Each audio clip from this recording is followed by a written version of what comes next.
And we're back. Yes, we are. We are Sports Take, JAKIB Sports YouTube Network. He's D Gun.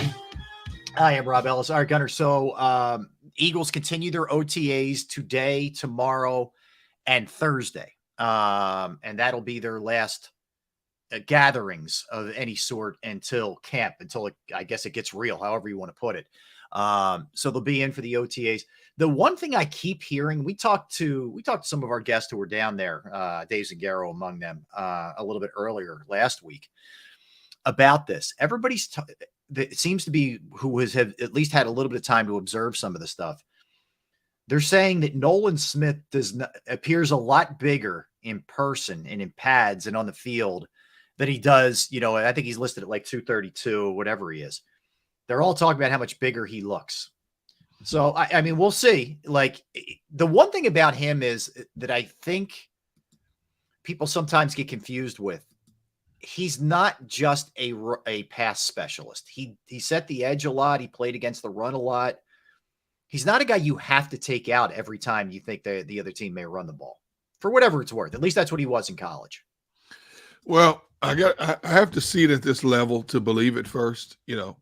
There's such a big difference in terms of what they teach you in terms of technique, how they feel they want to utilize you, and obviously any defensive player that plays for the Eagles gets a good test in practices because you're going against the best offensive line, arguably the best offensive line in the National Football League from tackle to tackle. So you're getting a true test. I like the prospects of Nolan Smith. I love everything about him. I just have to see how they're going to utilize him. And especially when you consider the depth that they have at that position, what's his role? How do you define his role? It's way too early to tell that, with him. We know what he was capable of doing at the college level, but Rob, we also know that at the college level, for as good as players are at that level, you have a lot of inferior opponents that you play against where you pad your stats against. Mm-hmm. In the NFL, even the worst team in the league has Pro Bowlers on it, So that's what your measurement is increased twofolds, because you're going to, as a young guy, you're going against guys who've learned all the little tricks, how to hold, how to pull, how to slow you down, so on and so forth. You have to learn a whole new array of tricks also to get the best of these guys. Yep. Some guys learn it sooner than others, So I hope he can live up to the potential that we all expect of him, but I've got to wait and see. And of course, with these OTAs, you don't see much of anything, So that's why when we see all these reports, so-and-so had a great catch, so on and so forth, I'm like, okay, it's in practice. I want to see it when it counts. I got to see it when it counts. Yeah, I mean, look, here's the thing, that at least when it comes to Nolan Smith, you're talking about a very talented, phenomenal player, but he fell to 30 for a reason. People were worried about that size. Right. The nice thing is, the Eagles have another example of a guy who maybe isn't the biggest in the world, who's having great success right now, and that's Hassan Reddick. So I think that's Absolutely. Something especially that they can use to try to get the most out of Nolan Smith. And, yes, who knows, Derek? I mean, I think Hassan has 2 years left on his deal. Nolan may be the successor, or you may figure out a way to utilize them both on opposite ends of one another, whatever. But, I'm excited. I'm really excited to see he and Jalen Carter, frankly. I am. Oh, there's no question. It's funny now. It's not even so much although I think both of them will, I don't know about Carter. I think Nolan Smith will play some in preseason games, but it's not even the preseason games now. It's the joint practices. This is really where you get what used to be sort of old school preseason. It's the joint practices now. Yeah, you know what? And coaches believe that you get better workouts in these joint practices now than you do the preseason games. Yeah. But see, I'm torn between that because in a preseason game, you're going all out until the referees whistle. Whereas in a controlled practice session, you're going all out, but the whistles are quicker. You know what I mean? They're trying to preserve the bodies in those situations. Mm-hmm. And, of course, the tempers get heated a little bit quicker in these joint sessions because you're not worried about getting tossed out of a joint practice, whereas you could get tossed out of, a preseason game and coaches need to get film on you and so on and so forth. The joint practices have a lot of value because you can run the same things over and over and over again and look at certain matchups certain technique deficiencies you might have in younger players. Teams are looking at way we offensively, the way we hit the hole, backs hit the holes on certain running plays and make adjustments there. The way we somewhat blitz, although they don't blitz much in these joint practices. I like them. They have a lot of value. But I think in terms of getting a better idea of what you have on your roster, not just frontline players, but depth, because depth consideration, that's where the value of the 3 preseason games still come in to the players who are rookies, players brought in, and players who will probably play a lot of special teams for you, but do serve the role as backup players as well. Right. No question. And that's the thing. I mean, there are opportunities for younger guys this year that maybe weren't there last year. I mean, whether that's Nakobe Dean, who's going to be wearing the green dot, which means he's getting the calls played into, fed into him, and he's going to be, calling the defensive signals and whatnot. And that's an important position. Yeah. You're putting guys in the right place, and that's a leadership. That's a belief in him that he's going to get that opportunity. So he's going to get a chance. For sure, there's going to be more opportunity for Jordan Davis. There's going to be a huge opportunity for Jalen Carter. I'm just thinking of the younger guys who are either in their first or second year. Reed Blankenship is going to get every opportunity. I think Sidney Brown is going to get every opportunity to get out there and play. We'll see about, Juergens and Steen and who ends up winning that spot, but at least one of those guys, either a rookie or a second-year guy, is likely to play that position. So this is different than last year for the most part. No question. GI Zo Sports Radio brings up a point half jokingly. D-Gun Rob, so do you think Deshaun Desai lasts as defensive coordinator the whole year, or is he getting fired after the season?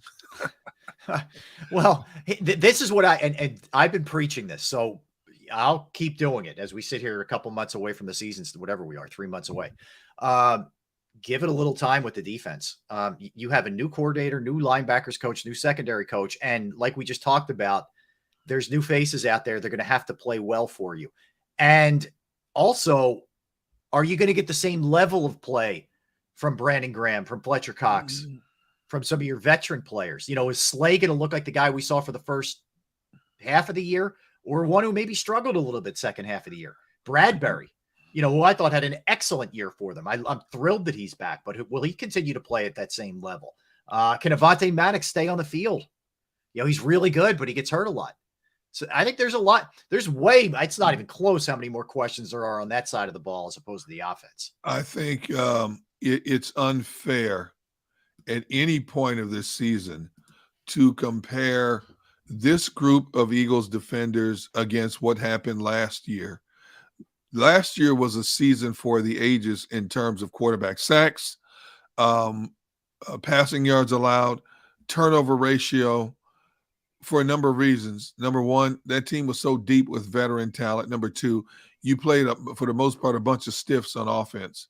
I mean, let's be honest about it. You played a bunch of stiffs. You did. You were a much more dominant entity on defense compared to the majority of the offenses you played in the last year in the NFL. This year, you're playing a much tougher schedule.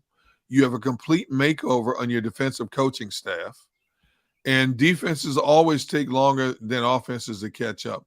The good thing for Sean Desai is he's not coming into a situation where he's got to rebuild his defensive personnel from the ground up. Right. He's got a lot of holdovers, and even if a few veterans they brought in, they're proven veterans. They had a great draft. They had 2 first-round picks, and you just talked about the potential of the 2 first-round picks, plus some of the other lower picks in terms of Steen, Ringo, players like that. There's opportunities for them, but you're plugging holes here and there. You're not rebuilding the entire pyramid, so to speak. But even with that said, you got to face Patrick Mahomes. You got to face Josh Allen. You didn't face any of those guys last year. Yep. It's going to take a while for Sean Desai to understand his personnel and for the personnel to understand their roles in the Sean Desai defense. Are there going to be highs and lows in that defense? Absolutely. Absolutely. Yeah. But I expect by the halfway point for it to come together. Whatever it looks like, at least by the halfway point, it should come together. That's the other part, too. I think that they're fortunate in that the schedule will allow them a little bit of give on that side of the ball early. Right. Then when they start getting in that really brutal stretch is where they should be hitting their stride. Right. defensively. But yeah, I mean, that's why I keep saying I wouldn't worry about the record if it's 2 or 3 games worse than it was. You're playing way better teams. And you have different circumstances this year. Like, Derek, you told me right now, okay, the Eagles are going to be 12-5. I'm fine with that. You can sign me up right now for that, knowing who they're playing here. 11 wouldn't be awful either. Now, I don't know how it's going to shake out divisionally or just conference-wise. Like, I'm just trying to think of what teams. Dallas plays a very similar schedule to the Eagles. Absolutely. So I don't know that their record's going to be that much better. I'm just trying to, San Francisco. Let me look at their schedule here and just see kind of where it. All right, so let me just run through. I'm going to run through San Francisco for you real quick. At Pittsburgh is not an easy way to start because I think Pittsburgh, especially if Pickett, has kind of grown in that second year when guys take that leap. Pittsburgh's going to be tough.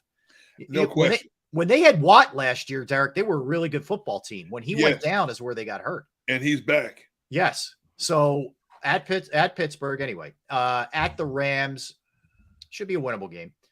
They have to go, or they're at the Rams, but still should be winnable. Home for the Giants. It's not going to be an easy one. Home for the Cardinals should be a win. They're home for Dallas. That's going to be a tough one. At Cleveland could be a tough one. At Minnesota could be a tough one. Bengals at home. This is not an easy schedule. They get a bye week. They go to Jacksonville. Yep. 2 games later, they're at Seattle. Then they're at Philly. Then it's Seattle at home. Then they have Baltimore 2 weeks later on Christmas, and then at Washington. So my point is these teams could all be in that 11-12 game mix for that number 1 seed in the exactly. Yeah. And I do think just on paper, talent-wise, the Eagles are the best team in the division and the conference for that matter. But as we know, Rob, you don't play the game on paper. Yep. They're going to be landmines along the way. And let's face it, because everybody's looking to deliver the Eagles a knockout blow, every week they're playing a Super Bowl game, because of what they did last year. Yeah. And when we say that, sometimes people are like, oh, come on. No, what happens in that setting is where sometimes a team might sleep on a team a little bit, or maybe not prep during the week the way that you normally would quite as hard player-wise. Right. Everybody's on their assignments. Everybody's on their P's and Q's, and everybody's giving you everything they have because you are the champs of that conference. Absolutely. Just plain and simple. Yeah. And see, M. Reyes said, what I just saw it here. M. Reyes says, I don't fear these teams. Yeah. I can't hype that which hasn't shown hype. Yeah, they're valid points, no question about it. But you have to take into consideration the schedule is a lot different. It's a lot tougher this year, than what it was. No question. And say what you want to say about Dak Prescott. Dak Prescott has been the Eagles' kryptonite ever since he got in the league. Look at Dak Prescott's record against the Eagles. Yeah. Okay. Yeah. Patrick Mahomes is far above everybody else in terms of quarterback play overall. You can't discount Josh Allen. You cannot discount Seattle with Geno Smith. He led the league in completion percentage. Their defense is going to be better. They went out and picked up a lot of veteran presence. San Francisco, we know how tough they can be. Yes, they didn't have a quarterback when the Eagles faced them, but they're still a very good quality team. New England's defense is going to be New England's defense. It's a good defense. Offensively, I don't think they can match the Eagles point for point. But you're opening the season at New England, Tom Brady's showcase. Fans are going to be going through the roof. Players are going to, and the first game is always tricky. Look how close that game was the first game of the season. Oh, my God. Against Detroit last year. It was an escape act is what that was. Exactly. And would you have wanted to face Detroit when they started to get on a roll in November, December? And the other thing last year, you got Jacksonville at the right time before they started to turn it around. Remember how they were in that bad weather and Trevor Lawrence couldn't handle the football? Exactly. Remember that? And exactly. That I'm not saying the Eagles wouldn't have beaten them. I think they still would have beaten them, but you got them at the right time too. And that turned out to be a playoff team, turned out to be a good team last year, Jacksonville. And not only that, JM makes a valid point. We've talked about this before. What are the odds we have no impactful injuries this year as well? Well, that's true. I mean, that's the one thing you can't take into account. It's impossible. But the Eagles were extremely fortunate last year. And there's always, we go through this every time we talk about the schedule. There's always the teams that disappoint. There's always the teams that come out of nowhere. I don't think that anybody expected the Giants to be a playoff team last year or Seattle. Oh, heck no. And you're right. And look at what both of those two teams did. And then, conversely, there were teams that just kind of fell apart last year. Green Bay, being one of them, whatever. Tampa had a terrible year, even though they had no business being in the playoffs. They got in because the division stunk. But so there's teams that you think are going to be up, that are going to be down. I think when you look at the Eagles and you try and forecast and look at what they're going to be, I get back to they have the quarterback. I think they're good in both trenches, even though they lost a couple of parts in the defensive line. And I think the coach is a good coach. So if you have that stuff, you can overcome the other things. It may not be perfect, but you can overcome the other things. Some of these teams, I would question it. Like, as far as the NFC goes, Derek, I mean, would you take anybody over Hurts right now? And I'm not talking AFC, just NFC. No. So that's a big piece of this thing. The Eagles' offensive line, I'll put right up there with any team's offensive line. Defensive line, you could argue with the 49ers, some other teams, fine. But overall, the Eagles are good in the real areas that you need to be good at: skills, positions, trenches, quarterback, etc. I think our producer Tone worded it perfectly. He just, hit us in the private chat and said, fear and respect are two different things. You don't have to fear the schedule, but you better respect it. It's harder than ever. Absolutely. And that's all we've been saying. Fan bases, I don't fear this, I don't fear that. Players don't fear anybody, but they do have respect. Players will tell you, and we hear this all the time. And I wish fans would talk in terms of players. And a lot of times players will give you what we call corporate answers, the cliche answers. But the one thing that's true to heart when players talk is we respect every opponent, because they know any and every opponent has the opportunity to jump up and bite you when they least expect it. Yeah. In this league. No doubt. Look, here's the thing. You never want to play with fear because the opponent's already got you if you're afraid. But if you go in, overlooking, taking for granted, feeling like, we're the men, we just show up, then you're done. You're in trouble that way too. There's a fine line that you have to toggle if you're a professional athlete, really college athlete, high school, whatever. You have to be confident, but not overconfident. And there's a difference. Like I'll give you a great example. I thought last night, especially from a defensive standpoint, Denver thought they could just show up last night against Miami. Exactly. And I'll tell you, and we'll talk about it later, Mike Malone took his guys apart in the post-game press conference. Oh, my goodness. My goodness. He wasn't playing any games. So that's an example at the highest level. Mike Malone's point was like, this is not the preseason. This is not the regular season. It's not even the playoffs. We're in the finals, and we don't have guys giving max effort on the defensive side. This is what happens. And that the NFL, you get 17 of them during the regular season, and then you're into the postseason. If you don't show up, you're going to lose. So it's not that anybody's overlooking anybody or anything like that. And I think I know the discussions we have all the time, Derek, we're constantly pointing out how hard the schedule is and how no question about it. So, in terms of respecting your opponent, go back to last year. Houston only won 3 games, right? Yeah. But one of their wins was against Jacksonville. Okay. Indianapolis only won 4 games, but one of their wins was against Kansas City. Right. Okay. So that's why I say, you know what, that's why players are so truthful when they talk about, we don't overlook anybody. We can't afford to look over anybody. Right. You right. can't. Well, Chicago won 3 games last year. And I'm looking at their schedule real quick and see what their quality win was. Okay. Chicago beat San Francisco. That was the first game of the season. As we always say, first game of the season are usually the most raggedy games because everybody's not on the same page yet. But Chicago opened the season 1-0 after beating San Francisco. Yeah. Who we know is a good team. So that's why you can't just say, we're going to do this. You don't know. And you always, always, always have to factor in the injury bug because a lot of times it's not just one player. When a team starts getting hit by injuries, it becomes like a pandemic. It starts to affect everybody. All of a sudden, you got 10, 12 guys out. What did I say earlier this year? I believe it was a few years ago. Jacksonville had to go through 90-something players just to get through a season. We saw it a couple of years at the end of Doug, Derek, where they lost a ton of people at like one concentrated position, whether it was corner, whether it was running back, whatever. You remember that? I mean, they went through some rough stretches with injuries for sure. Well, the year after they won the Super Bowl, look at how their DBs, defensive line, offensive line was decimated by injuries. Carson Wentz was getting his brains beat out. He had nobody blocking for him. He had a bunch of backups blocking for him. And they went on for 2 seasons, not 1, but 2. Yeah. What the Eagles were able to do health-wise this past season was simply phenomenal. They lost a few key players along the way, but they got them back at the most important time of the year, which was the playoffs. Right. That's unheard of. You don't get your whole starting unit back for the playoffs in the Super Bowl.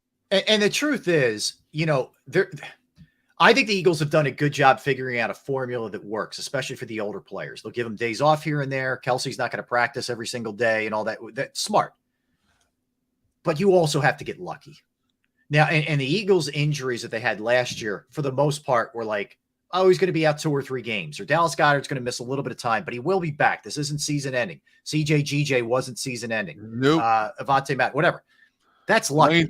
Lane Johnson playing on one leg. Lane Johnson being a freak. They're fortunate that was the case. Okay. Frankly, they were. They were just, sometimes you get lucky, sometimes you don't. But you can't do anything about that. That's a roll of the dice, and it just either happens for you or it doesn't. Plain and simple. No, I couldn't agree with you more. Where was it here? Mr. Taz, that Kelsey put it best. Comfort only brings decline. It's true. He's right. But that's the other good part, right? So the leaders, Kelsey, Jalen Hurts, Brandon Graham, Fletcher Cox, Lane Johnson, whatever. Those guys will not let them get complacent. They know how hard it is to get there, because a lot of those guys played in the Super Bowl 52 also. That's a big advantage too, that those guys have been through it. Oh my goodness. There's no question about it. And I just saw, Dank Burrito put up, and I forgot about this. Eagles had 14 different combinations of offensive linemen in 2020. Yes. Think about that. Yes. Yeah. And think about how many teams went through just that last year, constantly juggling offensive lines because their frontline personnel fell by the wayside, and the backups weren't near the quality of the starters. Yeah, and it happens. You're right. And if you want to have a little bit of fear, the Eagles aren't as deep as they were last year. They're just not. So if guys go down, it's going to be more of a struggle. It just plain. That's the world we live in. People move on. Guys move on. You had too many people have great years last year, and they moved on. So it is what it is. And this is where we're going to find out. The other thing is, especially along the offensive line, I feel like you have the best position coach in football there. So he'll train some of these guys up who are young or whatever the case may be. He'll cross-train them. He'll get Juergens ready. He'll get Steen ready. These guys will be ready if they need to step in there. Driscoll, we know he's versatile. So, yeah, I mean, it's something that's going to be really important. There's no question about that. All right. Let's keep the Eagles rolling here, Gunnar. We didn't get to our most indispensable birds. We'll do that when we come back. That was fun. It was a fun little Eagles segment, but we keep the Eagle stuff going here with our most indispensable Eagles. We'll rank them from 10 to 1. And then, like I said, tomorrow we'll do a little buy or sell. We'll still get to the Phillies and the Sixers and everything else we had planned. But this is the beauty of what we do, Derek, especially if we don't have a guest. We can let it go any way we want it to go, man, and have fun with it. That's right.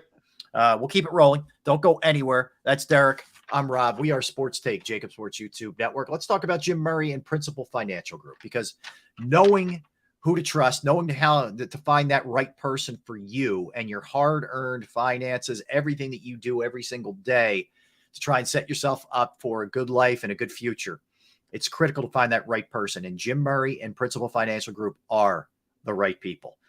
I personally have, and Jim is my guy. Okay. And I wouldn't steer you wrong. And I wouldn't tell you about somebody that I didn't trust or didn't know, whether it's retirement planning, 401k review, insurance review. You might have a small business and you're trying to get your employee benefits off the ground. Jim can help you with that as well.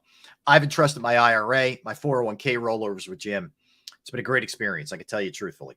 Give him a call, 610-996-4751, 610-996-4751, or you can email him, Murray, Murray.Jim@principal.com, Murray.Jim@